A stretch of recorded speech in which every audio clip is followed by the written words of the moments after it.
난 놓고 기역자도 모르는 사람을 뭐라고 하지요?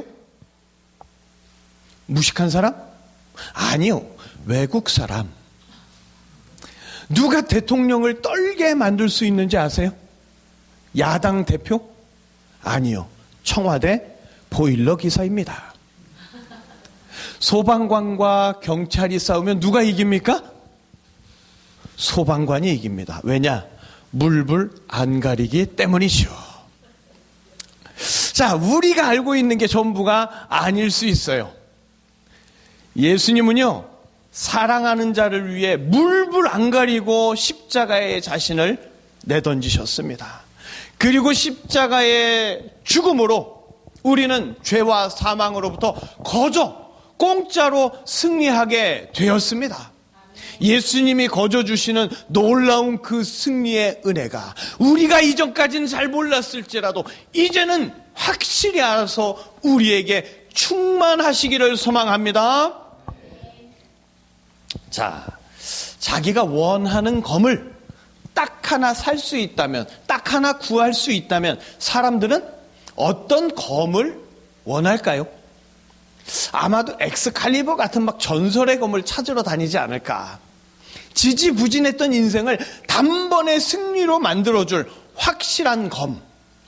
그러나 이야기 속이 아니라 사람이 사는 현실 속에서는 엑스칼리버가 있다 없다? 그런 게 어디 있어요. 그래서 대신에 돈의 검을 찾고 건강과 장수의 검을 찾고 권력의 검을 찾고 명예와 인기의 검을 찾기도 하지요. 그 검을 멋지게 휘둘러서 자기 인생에서 나는 승리했다라는 걸 만천하에 보여주고 싶어 합니다. 오늘도 사람들은 험한 세상 속에서 자기 인생의 승리를 보장해 줄 수 있는 검이 어디 있을까 찾으며 헤매고 있습니다. 그러나 인생의 검을 손에 넣은 것 같아요. 그래도 더 강한 검 앞에서는 허무하게 부러지고 말죠. 승리의 포부를 품었던 검, 그것이 돈이든 건강이든 권력이든 혹은 명예든 승리의 도구가 아니라 인생을 살아가면서 겨우겨우 연명하는 그런 도구로 전락하고 말지요. 승리한 인생, 우뚝 서는 인생이라 겨우 살아가는 그런 인생. 자, 어렸을 적 뭣도 모르고 말했던 그 포부와 꿈들, 아기 때는 뭐가 되고 싶니? 대통령 될 거예요. 뭐가 될 거예요? 뭐 과학자가, 세계 최고의 과학자가 될 거예요. 아인슈타인 같은 의사가 될 거예요. 그런데 어른으로 성장하면서 현실이라는 벽에 부딪히면서 겨우겨우 하루하루 살아가는 초라함으로 변해버리죠. 소수의 특별한 사람만 꿈꾸던 대로 검을 휘두를 수 있게 될까요?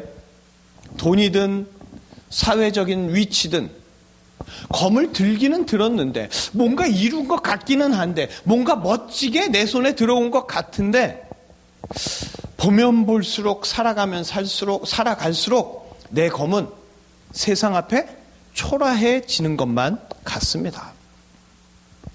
자, 오늘 예수님은 제자들에게 검을 사라고 하십니다. 이제는 이전과 달리 전대도 챙겨라, 배낭도 챙겨라, 그리고 검을 사라 말씀하십니다. 이렇게 말씀하실 때 제자들의 마음이 어땠을까요? 이제는 본격적으로 예수님이 뭔가를 일으키실 건가? 이제 우리 세상이 드디어 오는 걸까? 찌질했던 과거는 사라지고 세상에 우뚝 서는 승리의 모습으로 변하는 건가? 그래서 제자들은 예수님께 승리의 포부를 가지고 대답했습니다. 여기 검 둘이 있습니다. 얼마나 더 준비해야 될까요? 그런데 예수님의 대답, 그거면 족하다. 아니, 딸랑 검 2자루로 뭘 할 수 있겠어요? 적어도 1인당 2개씩 막 싼 검은 이렇게 가지고 있어야 무슨 일을 해도 할 수 있지 않겠습니까? 제자들은 이러한 예수님의 대답을 원했을지 몰라요. 너에게 검이 2개 있냐? 아이쿠 이런. 너희가 12이니 10개가 더 필요하겠구나. 내가 좋은 검으로 어떤 걸 부딪혀도 다 부러뜨리는 검을 준비해 주마. 하지만 예수님은요, 전혀 의외의 대답. 그거면 부족하다 하시며 더 황당한 말씀을 하시죠. 누가복음 22장 37절, 우리가 금방 읽었던 거 우리 다시 한번 읽어보겠습니다. 내가 너희에게 말하노니 기록된 바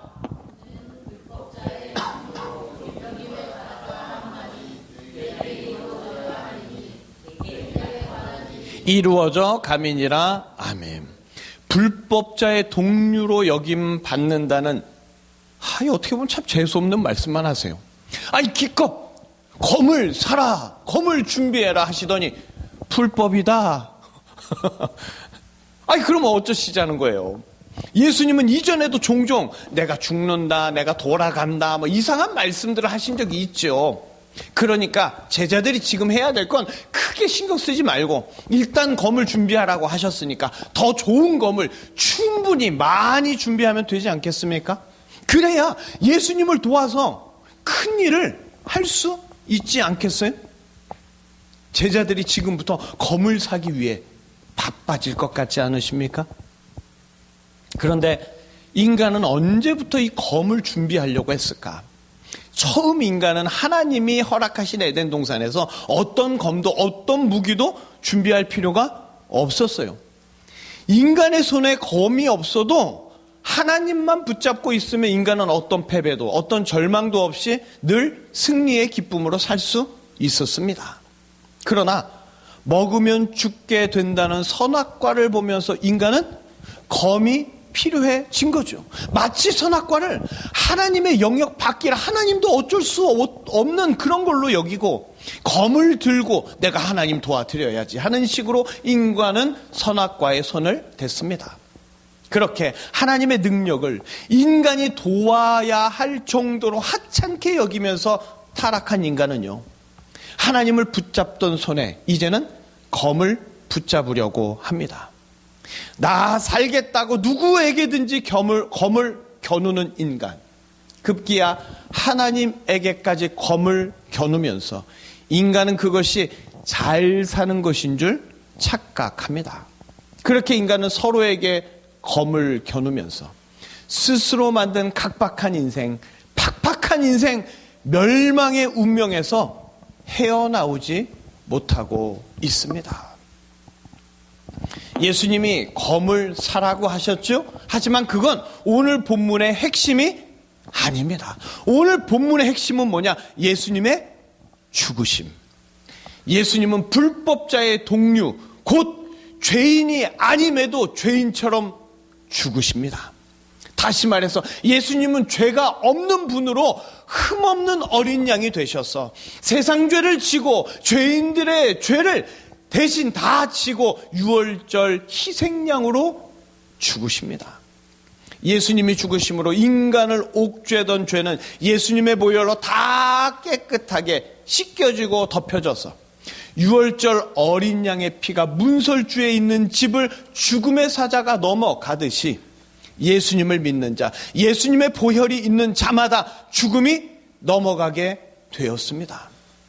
이 일이 이루어져 감을 예수님은 말씀하고 계시는 거죠.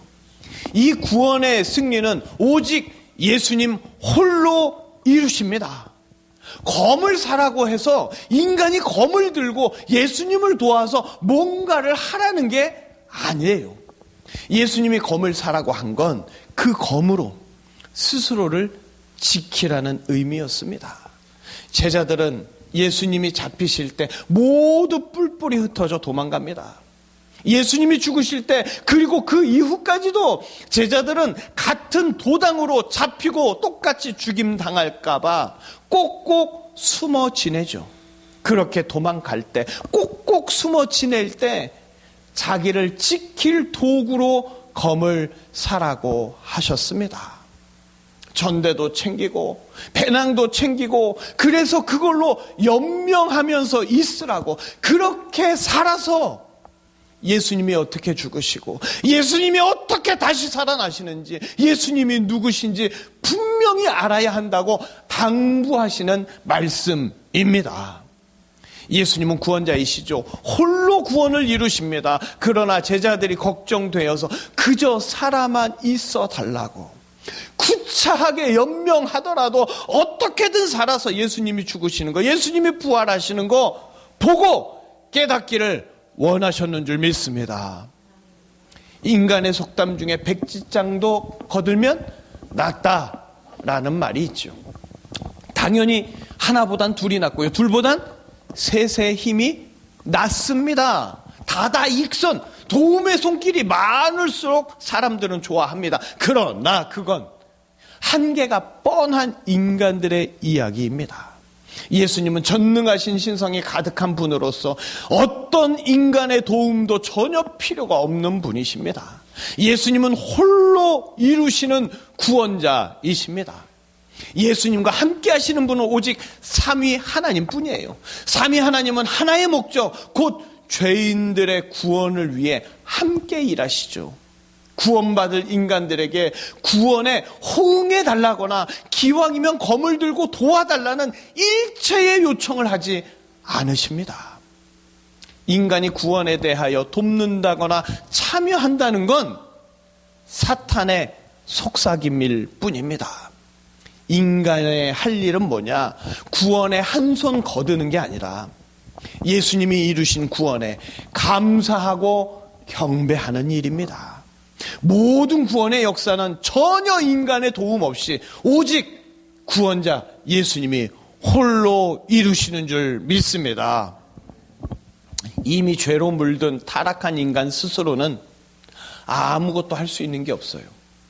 예수님을 돕는다고요?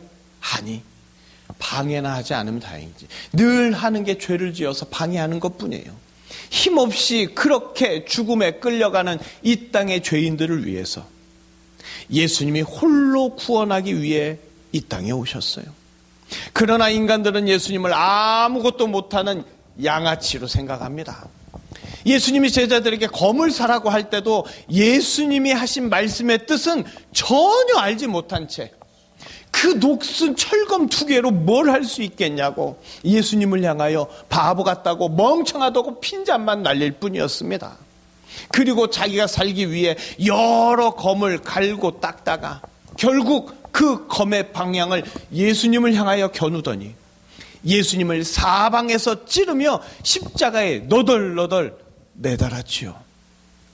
대제사장도 서기관도 바리새인도 사두개인도 헤롯 왕과 로마 총독도 선동당한 백성들도 다 자기 살기 위해 예수님을 향하여 각종 검을 겨눌 줄만 알았지, 예수님이 어떤 분인지, 예수님이 어떤 일을 하시는지 전혀 알려고 하지 않았습니다. 그렇게 예수님은 모든 검 끝을 눈앞에 두고 외롭게 쓸쓸하게 십자가에 달리셔야만 했습니다.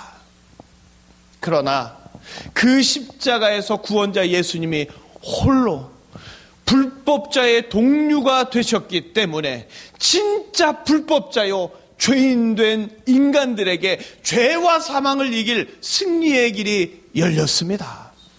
예수님은 제자들에게 검을 사라고 하셨죠. 스스로 지키며 연명하라고 애달프게 당부하셨습니다. 그러나 결국 제자들은 저 혼자 살겠다고 예수님께 검을 들이대죠. 수제자라는 베드로 예수님 면전에서 욕하고 저주까지 했어요. 재정을 맡길 정도로 신뢰했던 가룟 유다 예수님을 팔아먹었습니다.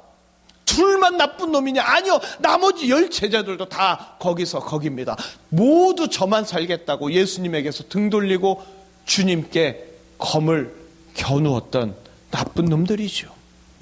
그러나 예수님은 전혀 서운해하지 않습니다. 오히려 배신하고 스스로 아파할 제자들을 걱정하셨습니다. 옥에도 죽는 데에도 주님 함께 가겠습니다 장담했던 베드로를 오히려 걱정하시면서 사탄이 너희를 밀가부르듯 하였으나 내가 너희 믿음이 떨어지지 않기를 기도했다고 말씀해 주시죠. 그렇게 예수님은 제자들에게 그저 연명하라고, 살아만 있으라고, 제자들에게 사라고 한 그 검은 예수님을 향하여 겨누는 게 아니라 지 한 몸 지키라고 한 건데, 지 살겠다고 예수님을 향하여 그 검의 끝이 겨누어질지라도 스스로 지키며 살아만 있어달라고 예수님은 당부하셨습니다. 예수님의 구원에 제자들의 도움은 전혀 필요 없었습니다. 예수님은 모든 구원을 홀로 다 이루십니다.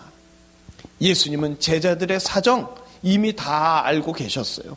그렇게 검을 겨눈 배신자들, 그런 자들을 살려주시려고, 그들의 죄를 다 없애주시려고 예수님은 불법자의 동류가 되어 모든 죄를 짊어지고 그들 대신 죽으셨습니다. 그리고 심판받아야 할 죄인들, 인생의 실패자들, 패배자들에게 예수님은 죄와 사망으로부터의 승리를 선물로, 은혜로 주신 줄 믿습니다. 승리는요, 인간의 검으로 인간이 이루고 인간이 쟁취하는 게 아닙니다. 인간은 검을 사서 한 게 뭐냐? 숨어 있는 거예요. 오히려 그 검으로 예수님을 향해 겨누며 배신만 했을 뿐이에요. 그러나 그렇게 예수님께 도움이 되거나 보탬이 되거나 예수님을 좋게 한 건 아무것도 없는데도 그렇게 숨어 있는 자에게, 그렇게 도망가는 자에게, 그렇게 배신하는 자에게 예수님은 구원의 선물을 거저 주셔서 심판받아야 할 자, 망해야 할 자, 영원히 사망 권세에 패배해야 할 자를 영원히 승리하는 자로, 영원히 사는 자로 바꾸어 주십니다. 예수님은 구원에 대하여 인간이 할 수 있는 일이 아무것도 없다는 걸 알고 계세요. 그래서 전능하신 하나님께서 태초부터 구원을 계획하시고, 또한 친히 이 땅에 오셔서 구약부터 예언했던 그대로 그 모든 구원을 다 이루시죠. 그저 인간에게 제 한 몸 지키라고 검을 사게 하시되, 그 검으로 구원자를 향해 겨눌지라도 그런 죄까지도 십자가의 보혈로 다 씻어주셔서 다시는 사망 권세에 무릎 꿇지 않게 해주십니다. 예수님이 홀로 이루신 구원으로 믿는 자는 누구든지 영원한 승리를 선물로 받게 된 줄 믿습니다. 인간이 도와야 할 정도로 하나님의 능력을 너무나 하찮게 여긴 인간은요, 하나님 대신에 검을 잡았습니다. 그리고 지 하나 살겠다고 타인에게도 자연에게도 검을 겨누죠. 심지어 하나님에게까지 검을 겨눈 인간은요, 오히려 사망의 검에 목을 들이대는 불쌍한 운명이 되었습니다. 그렇게 사망 권세 앞에 두 손 들고 패배하는 인간에게 하나님 아버지는 독생자 예수님을 보내주셔서 자기를 향해 거누던 검까지 기꺼이 다 떠안으셔서 세상 죄를 지고 가는 어린 양이 되게 해주시죠. 죄와 죽음에 패배하여 죽어야 할 죄인 대신 불법자로 죄인으로 십자가에 죽으셔서 믿는 모든 자의 죄를 어린 양의 피로 다 덮어주십니다. 태초부터 계획하시고 한치의 오차 없이 예수님이 홀로 이루게 하신 그 하나님 아버지의 은혜가 모든 믿는 자들에게 승리의 선물이 된 줄 믿습니다. 예수님께서 제자들에게 검을 사라 했을 때 제자들은 두 자루의 검을 들고 막 무협지의 주인공처럼 뭐라도 된 듯이 막 휘두르면서 막 들떴을지 몰라요. 그러나 얼마 뒤에 예수님이 잡히시고 채찍에 맞으시며 신문당하시다가 십자가 사형틀에 달리셨을 때 제자들은 겨우 한다는 게 예수님 팔아먹거나 예수님 배반하거나 예수님 욕하고 저주하거나 도망가서 숨는 것 뿐이었습니다. 잘 휘두르지도 못하는 그 검을 붙들고 잠긴 문 안에서 덜덜 떨며 겨우 연명하고 있었는데, 그런 배신자들을 위해서 예수님은 홀로 십자가에서 구원을 다 이루어 주십니다. 모든 죄를 없애주셔서 죄의 사슬에서 해방케 하시고 사망에서 승리하게 하셨습니다. 이런 예수님의 사역 앞에 제자들은 유구무원이었어요. 도대체 무슨 말을 할 수 있겠어요? 기껏 마련한 검으로 예수님을 향해 겨누었는데도 그런 죄까지도 이미 다 아시고 모든 죄를 예수님이 대신 지고 대신 불법자가 되고 대신 죄인이 되셔서 십자가에서 피를 흘리심으로 유월절 어린 양이 되어 주셨는데, 그렇게 죽음이 넘어가도록 사망 권세를 이기고 승리하는 자가 되도록 해주셨는데 그 앞에 제자들이 무슨 말을 할 수 있었겠습니까? 제자들은 더 이상 예수님 앞에서 큰 소리 치지 않습니다. 그 구원에 감사하고 감격하면서 그저 예수님께 경배할 뿐이었습니다. 제자들은 거저 얻게 된 사망 권세로부터의 그 승리, 어설픈 세상의 검이 아니라 말씀의 검으로 홀로 이루신 예수님의 그 승리, 그 승리의 감격을 말하지 않을 수가 없었습니다. 제자들이 뭘 하려고 해서가 아니라 그 감사와 감격 때문에 제자들은 사마리아와 땅끝까지 승리의 감격을 전할 수밖에 없는 자들로 변화되어진 줄 믿습니다. 누구나요? 인생의 검을 사고 인생의 검을 마련해서 멋지게 휘두르고 싶어 합니다. 그런데 어느새 그 검은요, 멋진 인생보다는 간신히 연명하기 위해 붙들고 있는 수단으로 바뀌어버립니다. 특별한 전설의 검, 특정한 사람에게만 해당이 되는 걸까? 그렇지 않아요. 힘들지 않은 사람 없고요. 걱정 근심 없는 사람 없습니다. 우리나라 대기업 오너들도 하루같이 머리를 쥐어뜯으며 잠이 안 와서 수면제를 먹어야 해요. 누구에게나 인생은 처음이고 벅차고 힘듭니다. 그러나 예수님을 알고 예수님을 믿게 되면 완전히 다른 인생으로 변합니다. 분명히 인생의 검으로 승리를 쟁취하는 게 아니라 겨우겨우 내 한 몸 간신히 지키게 해도 벅찼었는데, 겨우 연명하며 살아왔었는데, 예수님은 예수님을 믿는 자, 예수님을 붙잡는 자에게 영원한 인생의 승리를 은혜의 선물로 주십니다. 그래서 예수님을 믿지 않는 자는, 예수님을 믿는 자는 인생에 허무하지가 않습니다.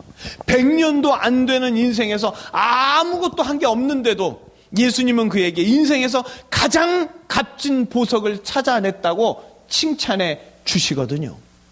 그저 살아가면서 겨우겨우 하루하루 그냥 어찌 살아가는지도 모르고 연명하는 가운데, 그런 가운데서도 예수님을 알기만 하면, 그분이 유일한 구원자이심을 깨닫고 믿기만 하면 두려운 죽음 앞에 무릎 꿇는 자가 아니라 사망 권세를 이기고 죽음을 맛보지 않는 천국의 백성이 됩니다.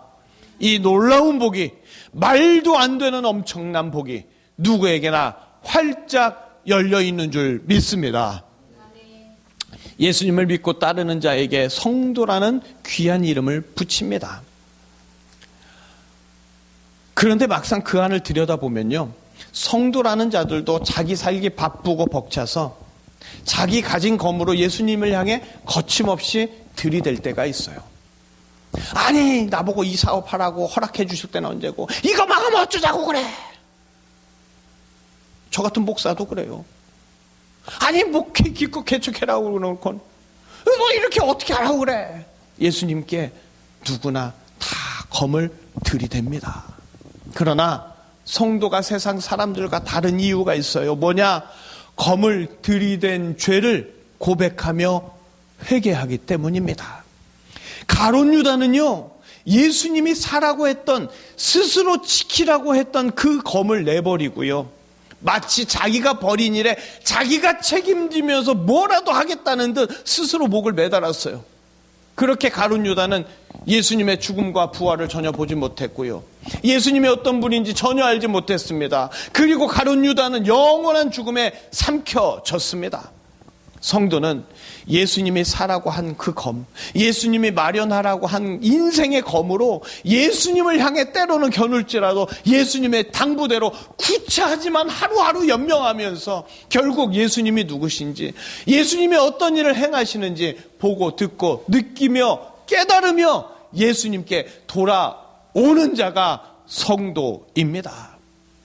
예수님은 바로 성도를 위해, 성도의 죄를 위해 십자가에 달리셨습니다.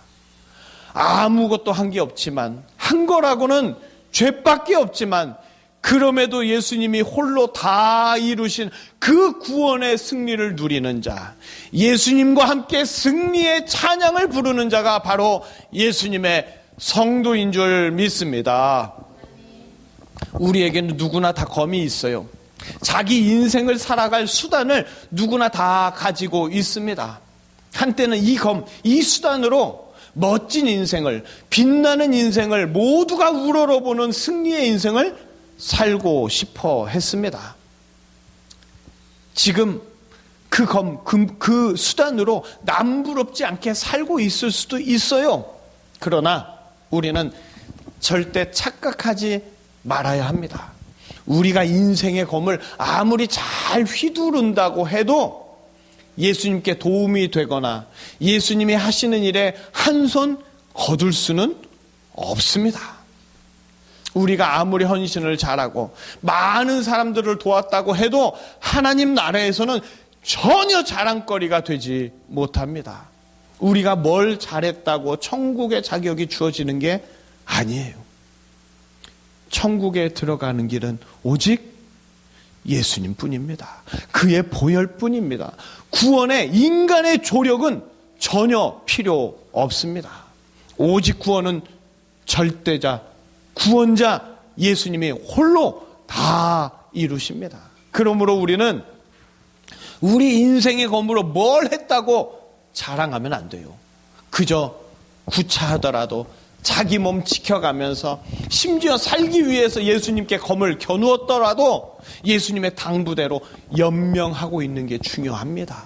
예수님이 사라고 하신 검, 준비하라고 하신 검, 예수님이 주신 검 꼭 붙들고 있어야 돼요. 내가 구원에 대하여 뭘 하기 위해서가 아니라 구차하게 연명하기 위해서. 다시 말하면 예수님이 어떤 분인지 알기 위해서 그 검을 꼭 붙잡고 있어야 합니다. 그렇게 인생의 목적이 예수님을 알기 위한 것이 되면, 예수님을 보기 위한 것이 되면, 심지어 어떤 때는 예수님께 검을 겨눴더라도 예수님의 부탁대로 예수님 알기를 세상 가장 큰 소원으로 삼고 있으면 예수님이 홀로 다 이루신 그 구원의 승리를 아무 자격 없는 자가 함께 누리게 됩니다. 이것이 십자가를 바라보는 우리의 기쁨이요 우리의 감격입니다. 작년 2025년에 어쩔 수가 없다라는 특이한 제목의 영화가 있었어요. 내가 살기 위해서라면 어쩔 수가 없다. 네가 희생해다오 하면서 경쟁자들을 막 서로 제거하는 그런 내용이에요. 살기 위해서는 어쩔 수가 없는 인간의 모습에 공감하면서 300만 명이라는 사람이 이 영화를 봤어요. 자, 어쩔 수가 없는 인간. 제 한 몸 살기 위해서 예수님에게까지 검을 겨누면서 아등바등 할 수밖에 없는 인간. 그러나 그 죄까지도 예수님이 다 씻어주시고 다 덮어주시고 끝내 이기게 해 주십니다. 그래서 우리가 승리주일에 예수님 앞에 고백해야 할 말이 뭐냐? 내가 예수님의 구원을 위해 금식을 했습니다. 내가 기도 이만큼 했습니다. 내가 봉사했습니다. 내가 헌금 이만큼 했습니다. 정확하게 바리새인처럼 지옥 갈 말만 하는 거예요. 검을 휘둘러 도왔다는 헛소리가 아닙니다. 주님, 나는 주님 주신 검으로 치사하게 배신했습니다. 내가 살기 위해 도망갔습니다. 내가 예수님께 검을 겨눴습니다. 내가 예수님을 못 박았습니다. 아무것도 하지 못하고 오히려 예수님께 죄의 짐만 더 씌웠다는 죄인의 고백이어야 합니다. 그러면 예수님은 아니 왜 아무것도 못했냐 이 나쁜 놈아, 분노한 눈빛으로 쏘아보시는 게 아니라 오히려 사랑이 가득한 눈빛으로, 그래 네가 그렇게 아무것도 못하기 때문에 내가 이렇게 와서 너를 위해 구원을 다 이루지 않았느냐, 나와 함께 승리의 기쁨을 누리자, 함께 승리의 찬양을 부르자, 그렇게 우리에게 말씀해 주시는 줄 믿습니다. 아직도 한국교회는요, 오늘부터 한 주간을 고난주간이라고 부릅니다. 잘 아셔야 돼요. 루터와 칼빈이 그토록 천주교의 왜곡된 신앙과 신학에서 벗어나라고 피를 토하면서 외쳤는데, 어느새 사라졌던 천주교의 관습들이 은근슬쩍 다시 들어와 있습니다. 우리의 검으로, 우리가 할 수 있는 수단으로 예수님의 구원에 조금이라도 힘을 보탠다? 우리가 금식을 해야 예수님의 구원에 도움이 된다? 있을 수 없는 일입니다. 예수님이 이루시는 구원에 염치가 있으면 금식이라도 하면서 참여해야지. 이게 다 마귀의 속삭임이에요. 예수님은 인간의 도움을 받고 인간의 참여를 받아야 할 만큼 능력이 부족한 분이 아닙니다. 우리가 예수님의 능력을 그렇게 제한해버리면 우리는 구원받지 못하는 자가 돼요. 우리가 금식을 하며 내 인생의 수단, 내 검으로 막 자해를 하고 막 이런다고 해서 절대 구원에 도움이 되지 않습니다. 구원은 예수님이 100% 홀로 다 이루십니다. 우리의 공로는 0% 아무것도 없습니다. 예수님의 죽으심으로 우리는 죄와 사망에서 거저 해방된 줄 믿습니다. 거저 받은 구원, 은혜로 받은 승리입니다. 우리는 예수님 앞에 죄인이라고 고백하면서 이 은혜를, 이 승리를 기뻐하고 찬양하며 예수님을 경배하면 됩니다. 6월절에 어린 양의 피를 문설주에 바른 다음에 백성들이 한 일이 뭔지를 아세요? 그 양의 고기를 맛있게 먹는 거였어요. 그래서 6월절에는 예루살렘 전체가 고기 굽는 냄새로 가득했습니다. 이제 우리는 고난주간이 아니에요. 무슨 주간? 승리주간. 아무 자격 없는데도 예수님이 홀로 다 이루신 그 승리를 선물로 받았기 때문에 우리는 승리주간이라고 부릅니다. 이 승리주간 동안 미련한 금식이 아니라 고기를 맛있게 드시면서 예수님을 깊이 생각하시기를 바랍니다. 금식이나 고행이 아니라 예수님의 승리를 기뻐하며 예수님을 더 많이 찬양하고 예수님을 더 깊이 아는 기독교의 본질에 충실한 한 주간을 보내시기를 바랍니다. 내가 예수님을 십자가에 못 박았습니다. 나는 죄인입니다.